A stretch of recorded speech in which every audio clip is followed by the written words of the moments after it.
con ba góc.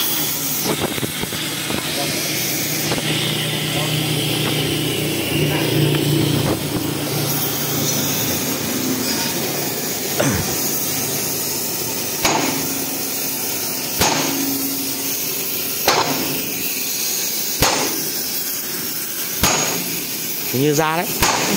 Đấy.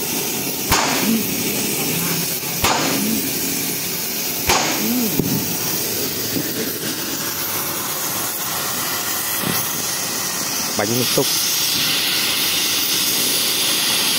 Đi xe này chạy rất tốt rồi. Tổng này chạy được cái tổng khí đi ở đây là cái tổng nó khác. Chạy thật là lắm nó bánh xịt đi.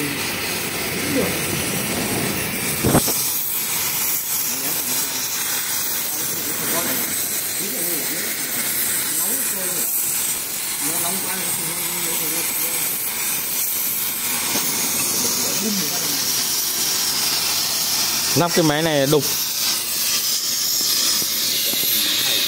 Ô, đập vào kia đợt bục nó ra còn gấp mấy lần anh búa. Bục đặt vào kia đẩy ra, bắn ra.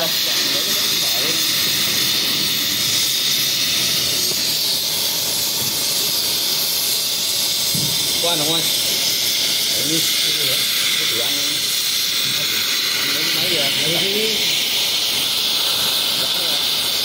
Bắn thẳng vào đầu bắn ra. Gõ ra không được thì gõ vào.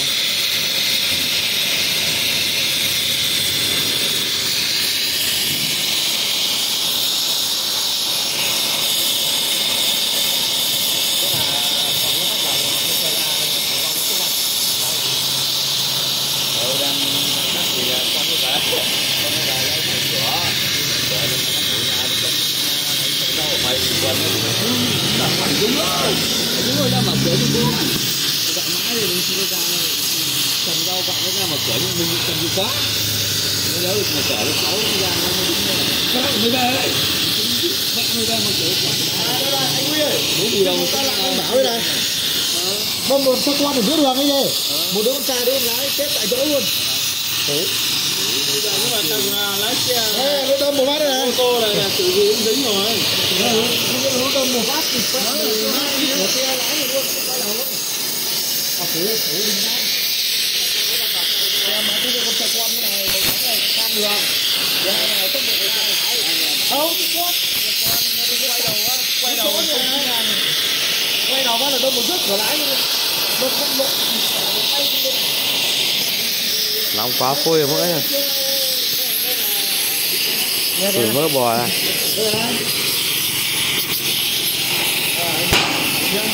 Rồi ra rồi.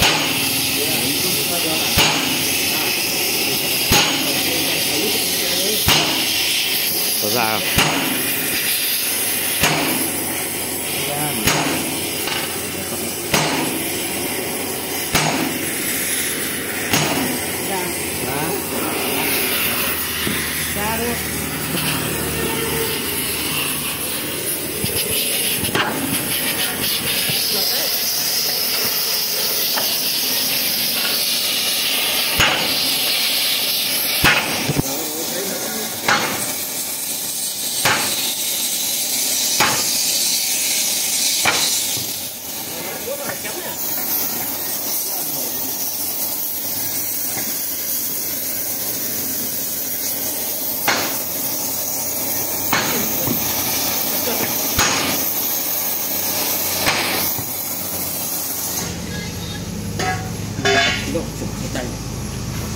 Vá lốp xe tăng. Mấy anh tải Pakistan vá lốp xe tăng.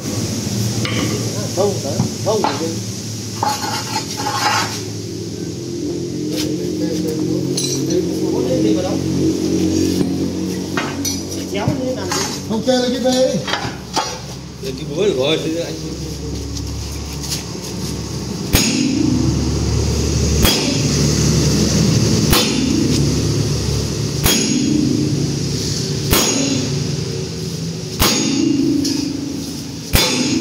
Trượt ra đi.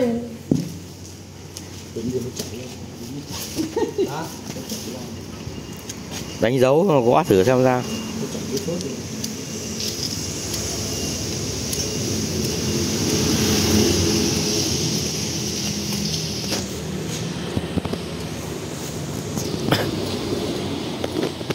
Thôi đi, kê lại cái cho nó ngay ngắn lên.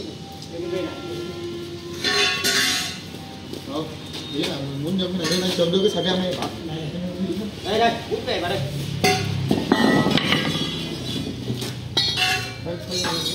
Đây. Bỏ cái cây ra, bỏ vào.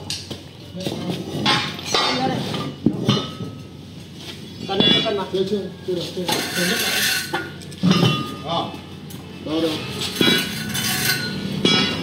Cao quá mình đóng. Được. Rồi, cứ thôi đi. Cái kỹ sư mèo.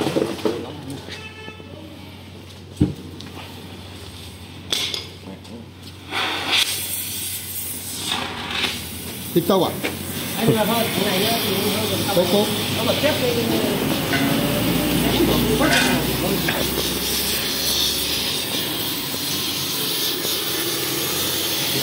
Đâm một phát hai đứa chết ngay tại chỗ phải. Bố qua đấy.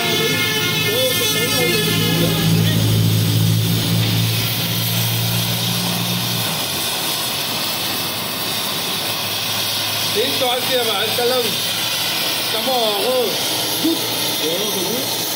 Là sao mà cái đóng này. Rút rồi lực tính đóng khi nó vậy thôi. Lực như rồi. Thế mà sao nó thật. Cái rút kéo này nó không thẳng nhau đấy.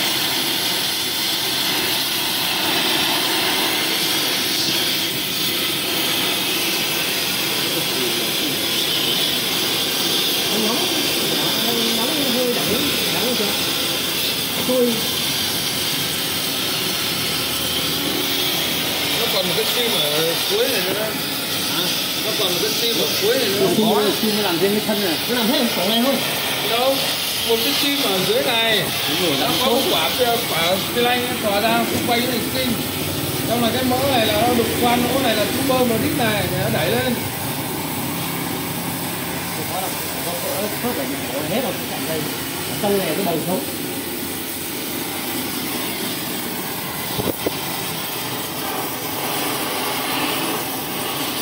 Đơn giản là nó tụt ra rồi thì Theo cháu mà hơi không ra ấy, tí chú Huy lấy cái cục sắt đặc chấm vào cái kia, xong bắt đầu lấy máy khoan đục. Lấy khoan đục đẩy ra ấy. Xem nó có ra không. Bật cái chế độ búa lên mà đập.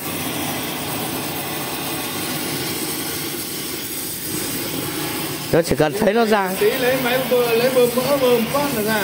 Cứt nó vỡ phớt rồi, lấy lâu là áp lực nữa ra. Bơm phát đẩy rồi.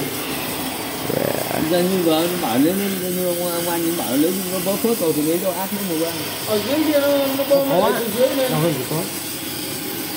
Đúng rồi, nếu như nó đẩy từ dưới lên thì nó sẽ ra.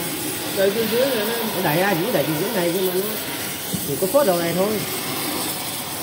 Nếu như mà nó phì phớt phì nước phì mỡ ra đây chứng tỏ là chỉ phớt đầu này, nhưng nếu nó không phì được ra là khẳng định là sau phớt. Đấy, nếu như bơm nó phì ra đây là không có phớt ở dưới. Chứ nếu mà mỡ chú ở cả đoạn này thì chú ấy nó ở đít này nó đẩy không đẩy lên. Nhưng mà phớt nó chỉ đầu này thôi. Phớt ở đâu? Nhưng mà mỡ nó lấy trong. Mỡ ở trong này nhưng đây nó không có xin. Không có tin. Ủa, cái quả như đi thì quả kia mì ở đó quả tông quả tia cái này ti trơn, phớt nó nằm ở trong cái cục này, nhưng mà ti là ti trơn, ti những cái ti gầu cái chú không thể là nảy được cái quả tông đấy khó đấy, thế cái phớt nó mới kín, Kín ở đâu rồi? nó phớt nó kín đi, nó kín đi được cái xi này phớt dầu nó ra thôi được, cái dầu giọt nó còn ra được cái thì nó bóng dầu nó như thế mà phớt Giờ nó rồi nó mỡ đâu. Này như là anh chồng anh hơn đọc đi. đây mỡ đang bùn ra nó nóng nó có hơi chảy ra này, thôi đây là cái buồng kia là nó đẩy ra này.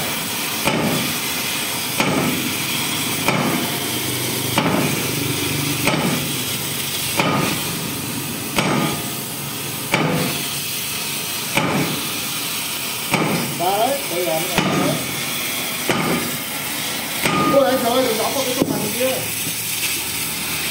Cái này Ra là không. Ê, cái đó không được không? Đóng một chồng.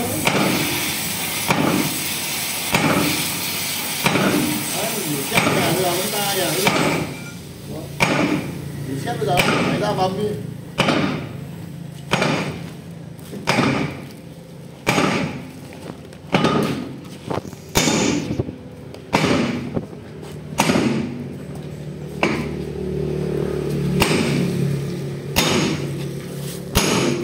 nhớ búa trên không phải thọ luôn trên.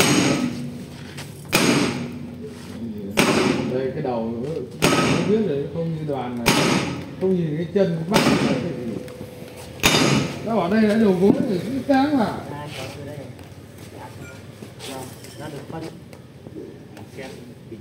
Nó dỉ xét rồi, cái này là bị dỉ xét rồi.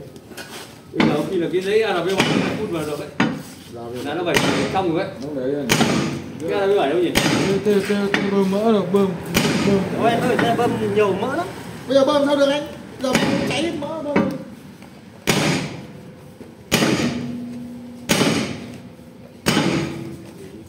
Làm ra hết đi rồi. 10 phân nữa là ra hết. Thôi, ra nhiều rồi, đóng rồi sao? Anh đóng này. Đừng đóng cái này nữa, đóng cái này cho mấy người chụp tay nữa.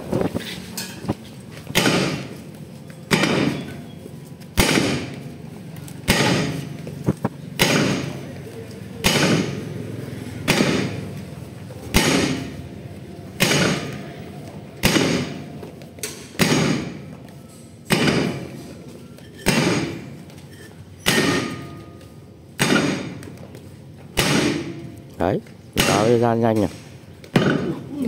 Mày đổi toa. Hỏi mình đừng ngay nhá. Búa nó không chuyên nghiệp lắm nhỉ.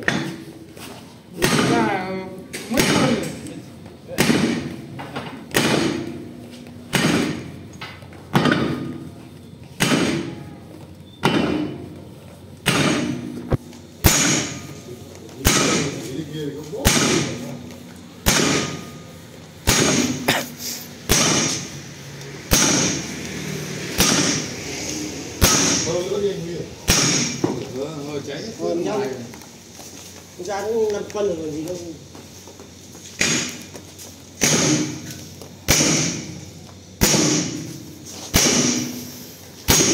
Quay cái này lộn đây.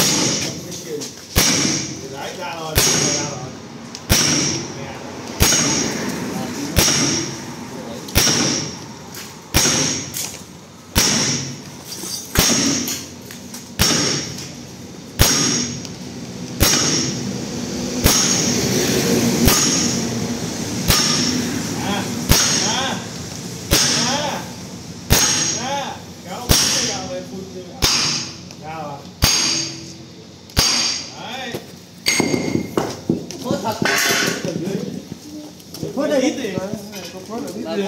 Nó mới đẩy. Bởi vì nó bơm mỡ nó chứa ở đây, xong đẩy quả này ra. Bơm mỡ ở đây nó khác gì cái kích rồi. Hệ thống khác cái kích. Mỡ nó vào cái buồng này này. Cái buồng này nó phải có quả bê tông đây. Đẩy lên không ai bơm. Phớt từ dưới kia này. Ô đi sao nó phớt được.